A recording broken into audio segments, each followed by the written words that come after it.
चीन की communist party से समझौता करने वाली कांग्रेस पर बीजेपी ने करारा हमला किया और कहा, चीन के साथ कांग्रेस का इश्क चल रहा है। बीजेपी ने चीनी मुखपत्र ग्लोबल टाइम्स की एक रिपोर्ट के बहाने कांग्रेस पर हमला किया। बीजेपी ने आरोप लगाया कि दुश्मन देश भारत को निशाना बनाने के लिए कांग्रेस के कंधे का इस्तेमाल कर रहा है।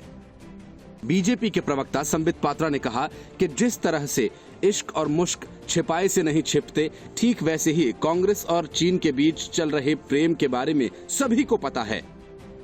इसके साथ ही उन्होंने कांग्रेस और चीनी कम्युनिस्ट पार्टी के बीच हुए कथित समझौते के बारे में जानकारी भी मांगी।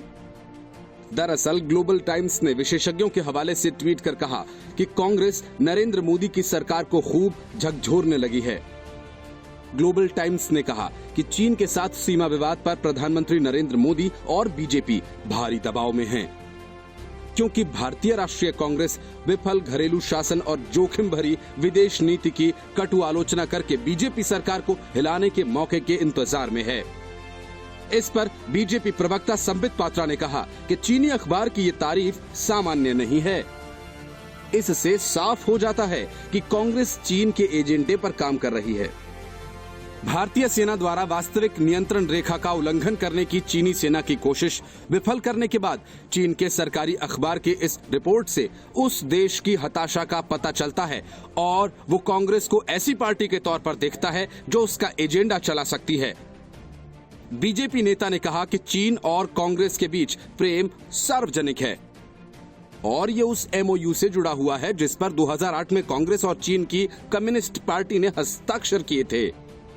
पात्रा ने सवाल किया कि चाहे पाकिस्तान हो, आतंकवाद हो या चीन, आखिर क्यों ये सभी कांग्रेस को पसंद करते हैं। उन्होंने कहा कि अनुच्छेद 370 हटाए जाने के बाद पाकिस्तान ने भारत के खिलाफ संयुक्त राष्ट्र में अपने डोजियर में कांग्रेस नेता राहुल गांधी की टिप्पणियों को शामिल किया था। भाजपा प्रवक्ता ने कहा कि राहुल गांधी को बधाई, पहले आप पाकिस्तान के हीरो थे, अब आप चीन के भी हीरो हो गए हैं, लेकिन भारत के लिए आप एक बड़ा जीरो हो। आप हमारे दुश्मन के लिए हीरो हो। चीन प्रतिकूल स्थिति में है और भारत पर निशाना साधने के लिए कांग्रेस के कंधे का इस्तेमाल हो रहा है। ये भारत विरोधी रुख की उत्कृष्ट परिभाषा है। उन्होंने डोकलाम संकट के दौरान राहुल के चीनी राजदूत से मुलाकात और चीनी दूतावास द्वारा राजीव गांधी फाउंडेशन में कथित चंदे का उल्लेख भी किया। पात्रा ने कहा कि राहुल ने कहा था कि प्रधानमंत्री नरेंद्र मोदी चीन से डरते हैं। उन्होंने आत्मसमर्पण कर दिया था, लेकिन अब दुश्मन भारत पर हमले के लिए कांग्रेस के कंधे का इस्तेमाल कर रहा है।